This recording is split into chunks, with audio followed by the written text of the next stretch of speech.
Letters of John Nelson Darby, Volume 2, Letter 442-116E, of 1031.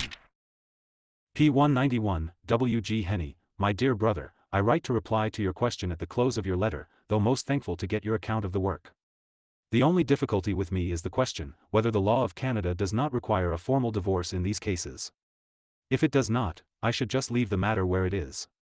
In the first place, what was done originally was before her conversion, but when the unbeliever leaves, the other party is free according to 1 Corinthians 7, and if a divorce be not required, she is free according to the law of man. If it be, there is irregularity which perhaps may be rectified. As the man had left her, she practically entered the Church of God as a lone woman, and I do not occupy myself with what was before, unless sin to be repented of. When I meet her now, I meet her as one whom the law considers free, and the previous desertion left her free when deliberately done, if I take Christian ground. I may regret her doing it, and do as to the manner of it. But as unconverted, I recognize nothing before unless sin, say a heathen, he may as such have had and left 20 wives, I ignore it all when he is converted. Being abandoned, she did not stand as a married woman, when she married, unless a formal divorce was required. In England the courts hold a woman free after 7 years, the husband not being heard of, but there is no law to say so. I know not how it is in Canada. I question it a little unless it be known to be so. But I do not think a deserted woman would be held to perpetual celibacy where the law recognized her as free. Many questions would arise as to her conduct. Did she tell her present husband before she was married? What oath or equivalent assertion was made to get married?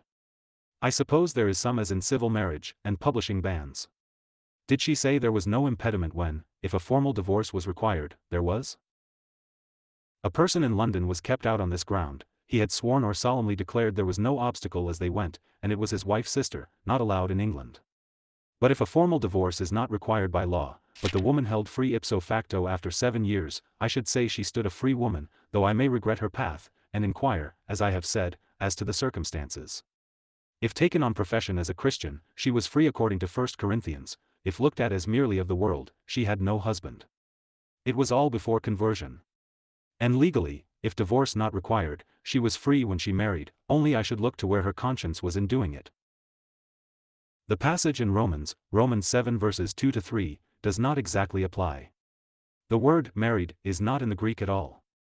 The woman is supposed to be in full connection with and under the authority of the husband, and then, is to another man, that is faithless to the existing bond. Here the question is whether the existing bond was not dissolved, and an actual marriage a lawful one. I should fear if her conscience had been clear she would have spoken to brethren. But that is another question.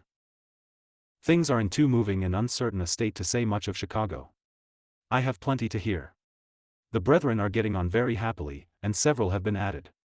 Kindest love to the brethren. Your affectionate brother in Christ. Chicago. 52116E.